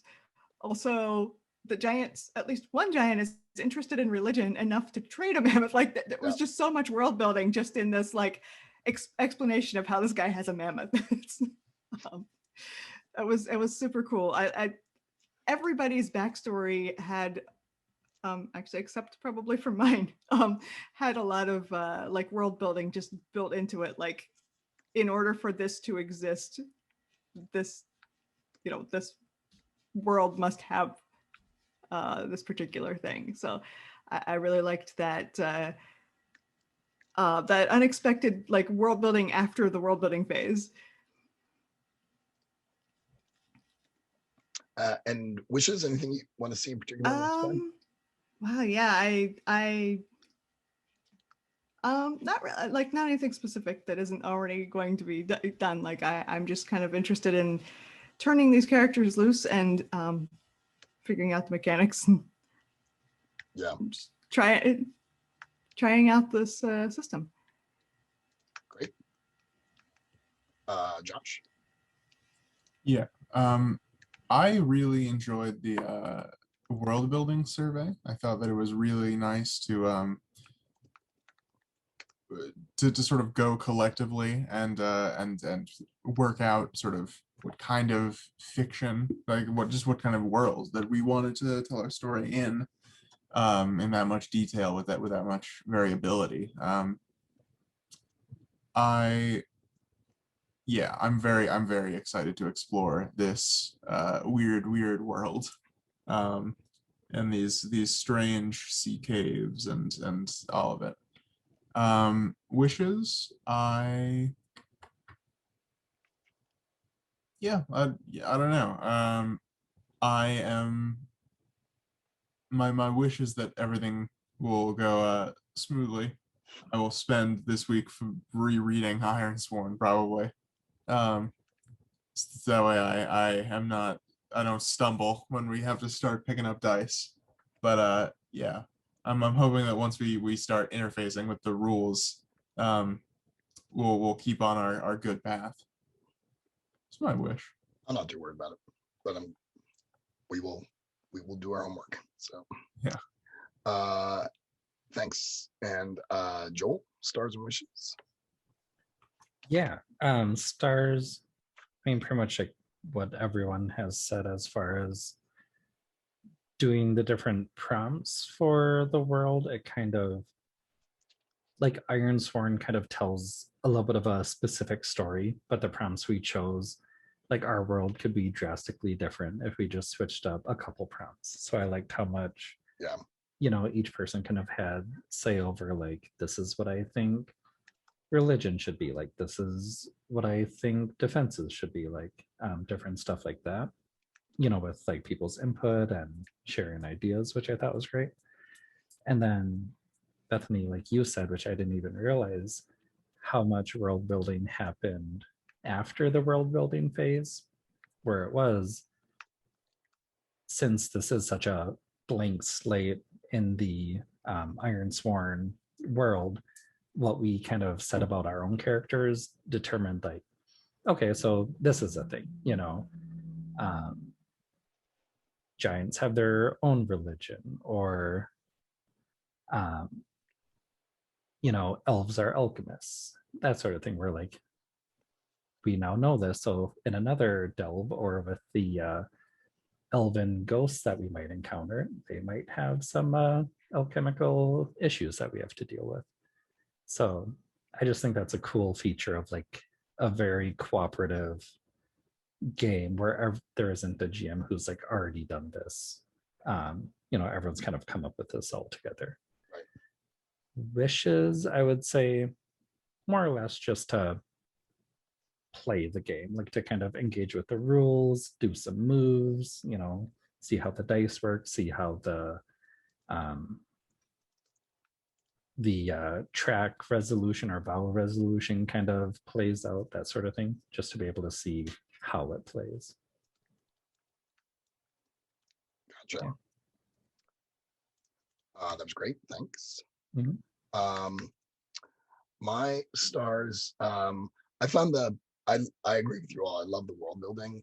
I found the character creation process a little challenging. Like if you didn't have a concept in your mind, um, like it just felt there was no sort of hook for you.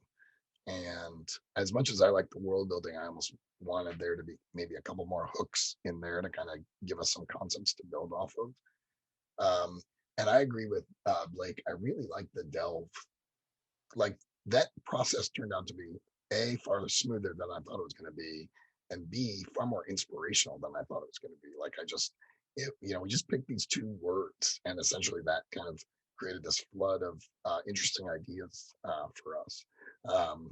Especially pairing that with the world building that we had done. Like I felt like that's where we were really gelling as a table really well. And that the character stuff was a little bit of a lull as we were still trying to figure out who we were and what we wanted to be. Maybe this is just being spoiled with a number of PBTA games that are like, here's a pick list and just pick from one of these 6 things, and now you have a character. So that felt like the weak spot in the game system for it. But I still really loved all the characters. I really felt like they started to shine when we came up with our bonds. And I really, really liked some of the bonds that we came up with, because that really helped me get to know the characters. My wishes for next time, I too want to engage in the system.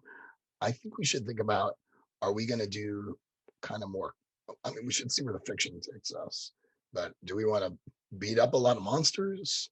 Do we want to kind of do a little bit more exploring stuff in the beginning?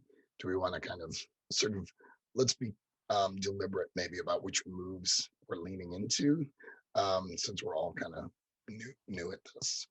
But we can talk about that next time. Those are my stars and wishes. Any other thoughts before we wrap up? Since it is a sea cave, we can do some climbing and or swimming, basically caving rolls first to explore. So we actually have to get into it before I don't want combat right out of the gate, because it doesn't make sense. We've got to get into the caves first. Got to get in, yeah. And really what we're after is this shipwreck. I'm really glad that we landed on that. I love that, because that sort of gives us like, we got to get to that thing. It's going to end up like the Goonies, guys. I was thinking about that, but I thought, I'm not going to mention it. There are worse references, I guess. Everyone okay with me posting this recording? Is that all right? Great. My mom is the only person who watches my YouTube channel. She will love it. Okay, friends, I think we're done. I will see you all next week. Have good weeks. Looking forward to it. Bye. Yeah. Good night.